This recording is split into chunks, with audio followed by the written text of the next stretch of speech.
Hey guys, Assalamualaikum. My name is Abi Salsabi and welcome to another new vlog. So guys, আমি আজকে ঝাল হচ্ছে করে নেব। একটা হচ্ছে একদম বাইরের একটা ঝালমুড়ি বানাবো। সো এটা কিন্তু সম্পূর্ণ আমি করব।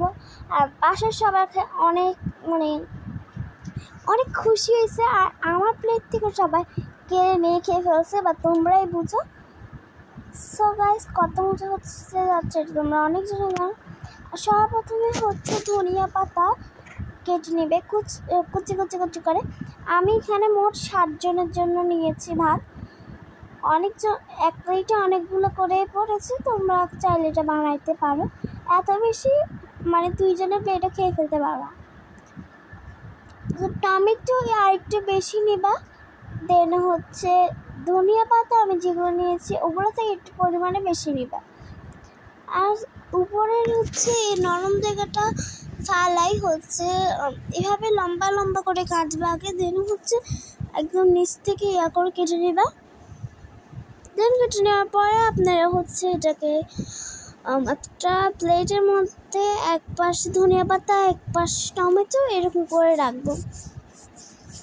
আর পরিমাণ কিন্তু একটু বেশি নিতে হবে। আর তোমরা তো একটু বেশি লোক হোক, 2-3টা তো লাগবে। আর মরিচ কিন্তু তোমরা দিবাই হচ্ছে 1-2টার মতো, যারা ঝাল খাও। আর এই চানাচুরে কিন্তু রুচি চানাচুর, যেটাই চানাচুর নাও ঝাল অনেক ঝাল পড়ে। তা আমি যেন 2টা নিয়ে এগুলো সব 3টা নিয়ে সবগুলো ফালাই দিচ্ছি মরিচ, কারণ আমি খাবো না ভুলে। আর এখানে হচ্ছে আমাদের পিস করে নিব। আর যা কুচি করে নিয়েছি, যে মরিচটা আর মুখে না লাগে। আর তোমরা যারা ঝাল খাও তারা গোল করে নর্মাল যে মরিচ কাটে এইভাবে মরিচ কেটে নিতে পারো। ওগুলো আমি হচ্ছে ধনিয়া পাতার সাথে মিক্স করে ফেলবো। আর এই ভিডিওতে যদি 3টা লাইক হয়ে যায় তাহলে কালকে আমি ইনশাল্লাহ একটা ডেইলি রুটিন ব্লগ করবো, কি করি। এর একটা পেঁয়াজ করে নিব। আর এই পেঁয়াজটা আমি কাটবো না, কেন আমি রান্না করতে চাই না, আমি আরামকে দিয়ে কাটাচ্ছি।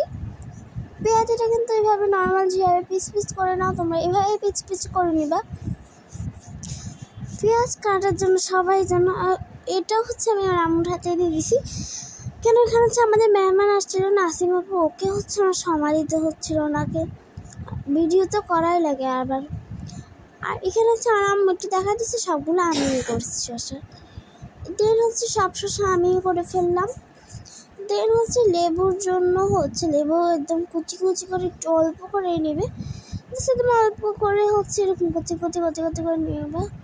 আর একটু বেশি নেবা, আমি একটু কমে নিয়েছি, দেখাইছি একটু কম। এখানে পরিমাণ সব কিছু একটু বেশি নেবা। আমার খুব অল্প দেওয়াতে আমার খুব আফসোস হয়েছে। আর পেঁয়াজের পরিমাণটা কম ছিল, শুধু আমি যে মুড়ি বাজে সব একটু কম দিয়ে দিয়েছিলাম, কারণ আই ডোন্ট নো, যেটা আমার ফার্স্ট টাইম, তো এই হিসাবে আমার ইনস্পিরেশন ছিল না। দেন আমি আমার সব হচ্ছে মশলা সব কিছু হচ্ছে আমি এখানে ঢেলে দিচ্ছিলাম। আর এই লেবু মাখার কাজটা আমি আম্মুকে রসা দিয়ে করতে দিচ্ছি, কেন হচ্ছে আমি আর পারতেছিলাম। তেলটা আমি হচ্ছে ঢেলে দিলাম। দেওয়ার পর হচ্ছে আমি হচ্ছে এটা হাত দিয়ে ভালো মতো মিক্স করে নিব। এটা কিন্তু খুব একটু প্রেনই হচ্ছে, একটু করতে হবে, একটু প্রেশার দিতে হবে। যে হচ্ছে মাখাটার সময় করে মাখতে হবে, যেহেতু টেস্টটার মজা আসে। আর এই মুড়ি এটা হচ্ছে তোমরা দিয়ে দিবা, আর মুড়িটা একটু বেশি দিবা। আর এই মুড়িটা কিন্তু আমার ছোটোবেলা হচ্ছিল না দেখি আমি হচ্ছে বড় বল নিয়েছি। দেখো আরেকটু মুড়ি মিক্সড করে দেখো, বানানোর সময় পুরাই লাগতেছে রিয়েল মুড়ি মাখাচ্ছি। এতই আমি খাওয়াই মাশাআল্লাহ, আমিও ভাবতে পারিনি।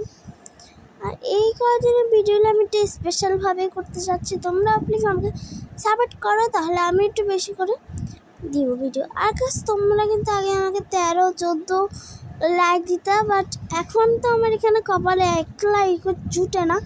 কেন তোমরা কি আমাকে লাইক কমেন্ট শেয়ার সাবস্ক্রাইব করতে পারো না?